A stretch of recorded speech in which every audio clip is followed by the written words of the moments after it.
그 같이 이제 임기를 하시면서 가장 큰 어떤 성과 어떤 것들이 있을까요? 저는 이제 재난기본소득이라고 네. 왜냐하면 제가 총괄에 지사님이 지시해서 했으니까. 근데 왜 큰 성과로 보냐면 저는 지사님이 우리나라에 뭐 다른 많은 정치 지도자들도 있고 시장 군수도 있고 도지사도 있지만 가장 애민정신이 있는 분이라고 생각을 해요. 그게 뭐냐면 지사님이 저를 부르셔가지고 재난기본소득을 한번 하자고 말씀하시더라고요. 예산 상황이 어떠냐 말씀하셨는데 사실 1조 뭐 3, 4천억 하는 게 기술장 입장에서는 쉬운 일은 아니잖아요. 경기도 예산이 한 그 당시 저희 때 30조 정도, 30조 33조 정도? 됐었으니까. 근데 이제 가용 예산이라는 게 따로 있으니까. 그렇죠. 예, 조금 이렇게 제가 쭈뼛댔는데 지사님이 그 얘기를 하시더라고요. 이게 우리가 뭔가를 해야 된다.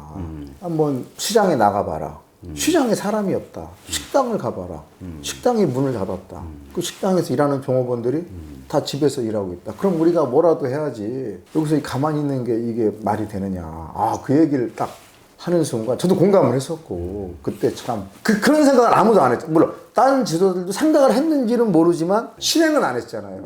그때 그 얘기를 듣고 내가 아, 이분이 참 국민들을 정말 생각하고 현장에 대한 이런 감각이 있구나. 그리고 지사님께서 또 하시는 말씀이 그 당시 조건이 이제 세 가지가 있었어요. 첫째는 신속하게 해라. 왜냐면 이거 오래 걸리면 다 죽고 난 다음에 그런 얘기 많이 하셔. 죽고 난 다음에 정책의 타이밍. 네, 그렇죠. 강조하시죠. 다 죽고 난 다음에 이게 집행하는 게 무슨 의미가 있냐. 두 번째는 지역 카페 10억. 골목 경제가 살아간다. 그렇지. 매출액 10억 이하로. 그리고 세 번째 지시사항은 사람들 모여서 이렇게 돈 주지 마라. 왜냐면 그때 이제 우리 코로나 때 마스크 때문에 막 마스크 대란이 막 그렇죠. 뭐 신청한다고 이렇게 네, 접수 줄 서거나 그다음부터 코로나 오히려 걸리고 시간 오래 걸리니까 이 세 가지를 지시를 하셨어요. 근데 말은 되게 쉬운데 어려운 거예요. 이게. 어려운 일이죠. 어려운 일이에요. 고민을 많이 했었어요, 제가. 근데 지사님이 이제 힌트를 주셨는데 그냥 이거 온라인으로 하는 걸 한번 생각해봐라. 이게 어차피 온라인으로. 왜냐면 그 당시에 이제 처음엔 저희가 선불 카드로 하려 했거든요. 선불 카드 10만 원짜리 선불 카드를 해서 동사무소에 이렇게 나눠주려고 했었어요. 근데 1370만 장이라는 거를 구할 수가 없었고 그 당시 저희가 추측했는데 그러니까 만드는데 얘기해보니까 500만 장 정도 얘기하더라고요. 근데 그 당시 또 코로나 때 물류가 파괴돼가지고 그 쉽지가 않았어요. 원재료를 만드는 게. 그리고 이제 두 번째는 그거를 사람을 모이지 않게 하는 방법은 사실 온라인밖에 없는 거죠. 그래서 이제 그 당시 직원들하고 은행 관계자, 카드회사 전문가들하고 모여서 제가 회의를 했었어요. 어느 날 우리가 갖고 있는 신용카드를 쓰는 건 어떨까. 그걸 이제 우리가 아이디어를 만들어낸 거죠. 근데 그때 처음에 반대를 많이 했어요. 첫째는 신용카드 회사마다 다 이게 약관 이런 게 틀려. 지급 방식도 틀리고. 그리고 신용카드 회사라는 곳이 매출액 10억 이하로 제한할 수가 사실 없잖아. 써보셨지만 아무 데서나 쓸 수 있잖아. 수식카드도 쓰고 뭐 100억 자산가들이 신용카드는 더 쓰니까. 그러니까 뭐 어디 가서도 뭐 10억 이하로 쓸 수가 없잖아. 아무 데나 다 쓸 수 있잖아요. 뭐 유명한 백화점 카드도 쓸 수 있고. 그리고 세 번째는 짧은 시간에 그 플랫폼을 어떻게 만드느냐. 여러 가지 반대가 있었는데 제 생각에는 근데 그것밖에 대안이 없는 거예요. 우린 무조건 이걸 해야 된다. 그래가지고 제가 신용카드 회사 두 군데를 제가 불렸어요. 우리나라에서 가장 큰 신용카드 두 군데를 딱 오라 그래가지고 이 조건을 제가 얘기했어요. 우리가 재난기본소득을 하려고 하는데 당신들 매출액 10억 이하로 해줄 수 있냐. 당신들 카드 회사를 쓰는 상점이나 이런 음식점에서 매출액 10억 이하로 골라서 해줄 수 있냐. 시간은 걸리겠지만 해줄 수 있다. 그 얘기 해주고 두 번째는 우리가 이제 10만 원씩을 넣어드릴 텐데 선 지급 무조건 조건 없이. 왜냐하면 카드회사 신용불량자 같은 경우는 10만 원을 넣어도 또 이게 안 되거든. 정지될 수 있으니까. 그렇죠. 무조건 10만 원을 무선적으로 해줄 수 있냐. 그러니까 자기들이 어렵지만 해줄 수 있다고 얘기해요. 왜냐하면 그 당시 카드에서도 되게 힘들었어요. 그 당시 대한민국 경기가 워낙 안 좋아서 또 이 사람들도 해보고 싶은 거죠. 그 얘기를 듣고 제가 이제 자신감이 생겼고 플랫폼은 그 당시 우리 정보통신 담당관을 불러가지고 우리가 재난관리기금이 있으니 가장 훌륭한 소프트웨어를 개발하는 사람을 무조건 데리고 와라. 그리고 하드웨어도 가장 좋은 걸 데리고 와야 된다. 그리고 밤을 새서라도 만들어야 된다.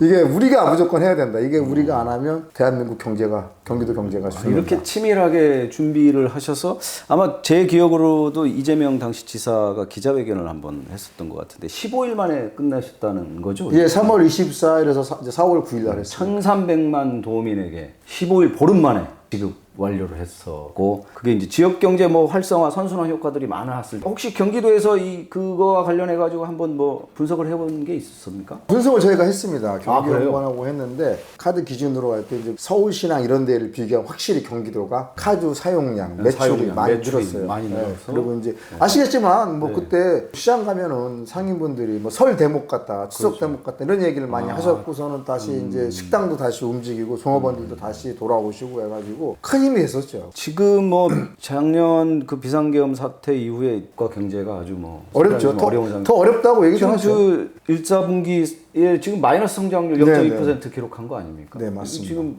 그럼 우리 기획조정실장님 근무를 해봤으니까 이럴 때 어떤 정책들이 좀 효과적으로 이재명 후보께서 그때 지사님이 하신 말씀이 있으세요. 네. 우선은 살려야 된다는 말씀을 하셨어요. 이게 이제 경제라는 거를 보는 시간은 다 틀리죠. 뭐 장기적 관점에서 보는 사람도 있고 단기적 관점에서 보는 사람도 있지만 살아야지. 죽고 난 다음에 문 닫고 난 다음에 해주면은 뭐 소용이 없잖아요. 그렇죠. 뭐 무슨 의미가 있습니까? 문 닫고 나서 뭐 지원하는 건 폐업지원금이죠. 그렇죠. 그래서 우선은 지금 어려우신 분들이 저도 평택시에서 보면서 특히 소상공인 분들이 어려우세요. 그래서 이제 그분들을 위한 정책, 우리 항상 민주당에서 얘기하지만 우리 지역 카페를 이용해서 우리 뭐 재난기본소득 같은 그런 걸 하려고 하는 건 저는 필요하다고 판단을 하고 우선은 살려야 되니까 소상공인을 위한 정책을 계속 확대시켜야 되죠. 우리 같이 근무하시면서의 에피소드 뭐 상황들을 좀 들어봤는데 청장님이 보시기에 이재명 지사의 리더십 딱 이렇게 한마디로 한번 정리해 보신다면 어떤? 현장을 중시하면서 경청의 리더십. 현장을 중시하는 경청의 리더십. 예. 왜냐하면 지사님이 듣습니다. 병사 출신이라든지 잘 들으세요. 잘 듣고. 뭐 상담하듯이 먼저.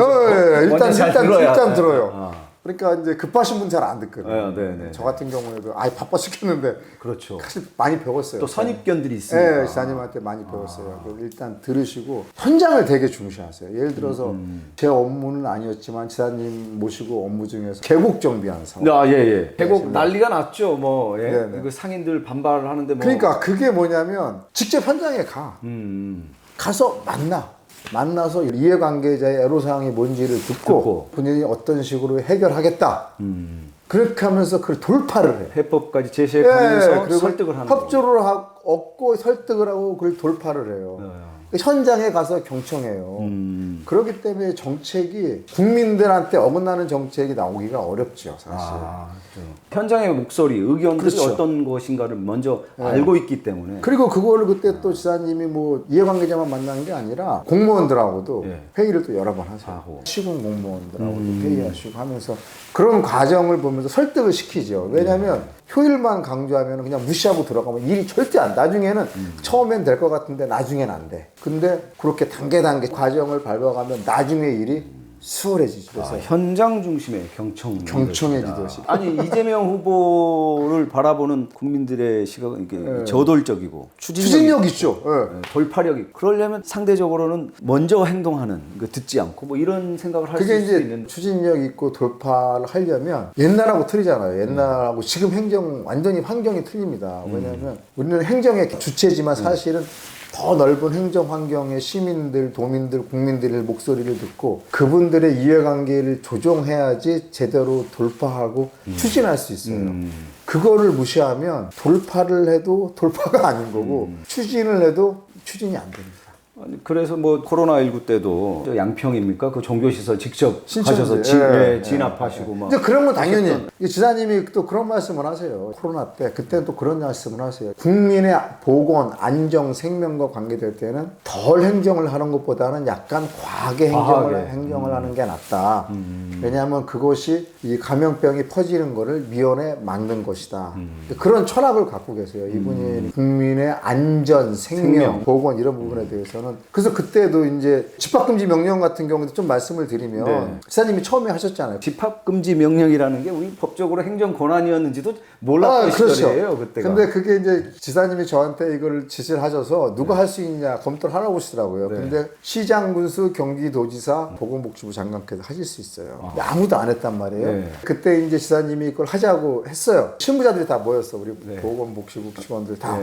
직원들이 반대했어요. 왜 반대하냐면 코로나19 때도 상황이 다 틀려. 경기도 31개 시군이 그렇죠. 지역마다 어떤 데는 상황이 되게 심하고 뭐 어떤 데 연천이나 이런 데는 조금 덜해요. 네. 근데 그거를 지사께서 일률적으로 하는 게 맞냐 그 얘기를 하시는데 지사님이 그러시더라고요. 생각해 봐라. 그러니까 모 시가 갑자기 이제 코로나가 심하고 옆에 곳은 심하지 않아. 그럼 심한 곳이 만일에 여기를 집합금지 행정명령을 하면 옆으로 가지 않냐. 풍선 효과처럼. 그렇지. 그러니까 이걸 한꺼번에 해서 선제적으로 하는 게 맞다. 이런 경우에는 덜한 것보다는 좀 과하게 하는 게 맞다. 적극적으로. 그래서 지사님이 그 얘기 하셔가지고 저도 처음에 집합금지 행정명령 그 공고문도 우리가 만들고 진짜 만든 사람이 없었어요. 그러니까 아니, 처음이었기 때문에. 집합금지 명령을 내릴 수 있는 거야. 우리 가게 같은 데 붙이는 거 있잖아. 노랗고 네, 이렇게. 네. 그것도 저희가 만든 거예요.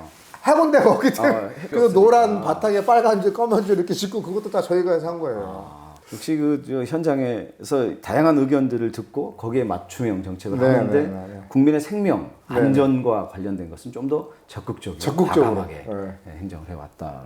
그래서 뭐 적극적이고 과감하게 지금 뭐 이제 사표까지 던지시고 그렇죠. 국가를 위해서 그럼요. 네, 던지셨는데 이제 앞으로 어떻게 무슨 계획이 근데 내가 있으신지- 지사님한테 한 말씀만 또 네. 드리고 싶은 말 지사님에 대해서 지사님이 공부를 많이 하십니다. 그 바쁜데도 네, 책을 진짜 많이 보시고 박학다식하다 하는 생각을 제가 많이 했어요. 도지사 정도 되면은 행정의 전 분야를 아셔야 다 되잖아요. 알죠. 장관은 자기 업무만 하면 되잖아요. 그러니까 보건복지 업무는 사실은 지사가 전문성이 있다고 보기 어렵잖아요. 네네네. 근데 그런 거를 많이 하세요. 어떤 분야를 요즘 뭐 지사님 유튜브 보면은 주식도 예. 또 많이 알고 예. 경제도 많이 하시고 정말 이제 책도 많이 보시고 공부도 많이 하신다는 거를 제가 느끼고 많이 배웠죠. 공부해야 돼. 공직자는 공부를 해서 공직자가 게으르면 국민이 힘듭니다. 공직자가 힘들어도 열심히 공부해서 실력을 쌓고 그거를 이제 행정에 이렇게 반영하면 국가도 근데 그런 발전하는데. 얘기도 있잖아요. 공무원들, 공직자들이 편하면 국민들이 힘들고 국무원들이 좀 힘들면 국민들이 국민들이 좀 살기 행복하지. 편하고. 다시 말을 네. 돌려서 이제 뭐 사표 내셨고 뭐 대선 이렇게 열심히 지금 운동하고 계신데 앞으로 뭐 계획이나 뭐 이런 것들이 있으신가요? 아니면 우선은 이제 우리 이재명 후보께서 이제 대통령이 저는 되시라고 보는데 이제 국민 통합을 위해서 압도적으로 이겨야 된다고 생각합니다. 그래서 이제 중앙선대위의 직책도 맡고 있지만 제 고향이 평택이거든요. 예, 예. 평택에서 가불병 할 거 없이 다 뛰어서 압도적으로 이길 수 있는 그런 걸 하고 그 끝나고 나면은 이제 일반 민주당 평당원으로 돌아가지만 평택의 발전을 위해서 고향이니까 네. 어떤 역할이든지 하려고 합니다. 뭐 어쨌든 이재명 후보가 대통령이 됐을 때 대한민국 또 어떻게 변화하실 거라 생각하시는지 간단히 한번 좀 말씀 주시죠. 저는 많이 바뀔 거라고 봅니다. 이재명 후보는 우선은 실력이 있어요. 이분은. 두 번째는 국민의 말을 들으세요. 그리고 항상 어려운 분들의 편이셨어요. 행정을 하시는 걸 보면 아주 어려운 환경에서 꿋꿋하게 자기가 생각하는 말을 펼칠 때 꺼리낌이 없을 겁니다. 여러 가지 이해관계 이런 거에서 못하는 부분도 있는데 그런 게 없으셔가지고 대한민국이 많이 바뀌고 또 공부를 많이 하셨기 때문에 경제도 네. 뭐 산업정책이나 소상공인정책 이런 부분도 많이 바뀌어서 우리나라가 더 부강한 나라가 부강하고 될 수도 잘 있다. 그런 나라가 그리고 되리라고 저는 경제 확신합니다. 회복도 그 시기도 훨씬 더 빨라질 것이다. 네네네. 뭐 그런 그렇고 확신을. 이제 국민 통합도 네. 충분히 일어나실 분이라고 이렇게 믿고 있습니다. 자, 오늘 이재명 더불어민주당 대선 후보가 경기도지사 일대 함께 기획조정실장으로 선발을 마쳤던 우리 최원영 전 총장을 모시고 말씀 나눠봤는데 이재명 후보가 그려나가는 대한민국의 미래 다 함께 한번 기대해 보도록 하겠습니다. 총장님의 미래도 저희들이 열심히 응원하겠습니다. 오늘 감사합니다. 감사드립니다. 네. 네.